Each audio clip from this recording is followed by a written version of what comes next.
COVID-19 নতুন ধরন ছড়িয়ে পড়েছে যুক্তরাজ্য জুড়ে। এ নিয়ে আতঙ্ক সৃষ্টি হয়েছে জনমনে। এ কারণে যুক্তরাজ্য থেকে কেউ বাংলাদেশে এলে তাকে ১৪ দিনের প্রাতিষ্ঠানিক কোয়ারেন্টিনে বাধ্যতামূলক করেছে সরকার। এই অবস্থায় সোমবার দুপুর ১২টা ১০ মিনিটে ১৬৭ জন যাত্রী নিয়ে লন্ডনের হিথ্রো বিমানবন্দর থেকে সরাসরি বিমানের BG-202 ফ্লাইট সিলেট ওসমানী আন্তর্জাতিক বিমানবন্দরে অবতরণ করে।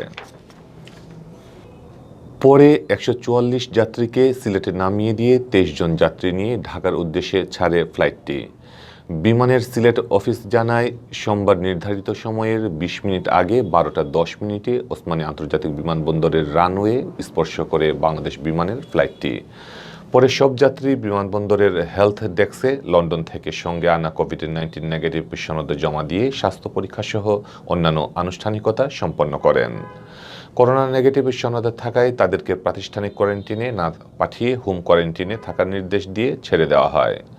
সিলেটের সদর উপজেলা স্বাস্থ্য কর্মকর্তা ডক্টর আহমেদ সিরাজুম মুনির জানান, লন্ডন থেকে যারা এসেছেন তাদের সবারই করোনা নেগেটিভ সার্টিফিকেট ছিল, তাই হোম কোয়ারেন্টিনে পাঠানো হয়েছে। নতুন ধরনের করোনা ভাইরাসের বিস্তার লাভ করা যুক্তরাজ্য থেকে কেউ দেশে ফিরলেই তাকে বাধ্যতামূলকভাবে ১৪ দিনের প্রাতিষ্ঠানিক কোয়ারেন্টিনে থাকতে হবে। সোমবার মন্ত্রিসভার বৈঠকে প্রধানমন্ত্রী শেখ হাসিনা এ সিদ্ধান্ত দেন বলে জানিয়েছেন মন্ত্রিপরিষদ সচিব খন্দকার আনোয়ারুল ইসলাম। গণভবন থেকে প্রধানমন্ত্রী ও সচিবালয়ে মন্ত্রিপরিষদ বিভাগ থেকে মন্ত্রীরা ভিডিও কনফারেন্সের মাধ্যমে বৈঠকে যোগ দেন। বৈঠকে সভাপতিত্ব করেন প্রধানমন্ত্রী।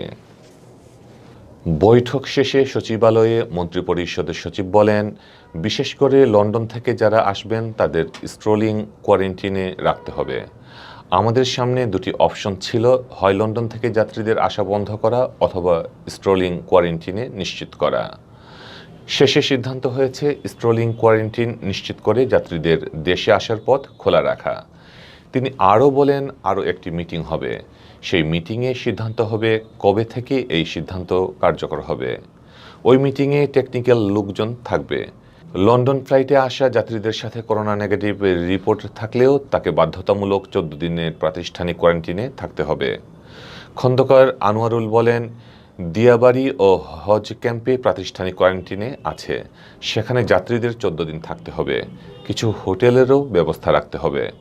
মন্ত্রিপরিষদ সচিব বলেন, কেউ লন্ডন থেকে সিলেটে এলে তাকে সিলেটে, কেউ চট্টগ্রামে এলে চট্টগ্রামে কোয়ারেন্টিনে রাখা হবে। কোয়ারেন্টিনে থাকার খরচ ওই ব্যক্তিকেই বহন করতে হবে।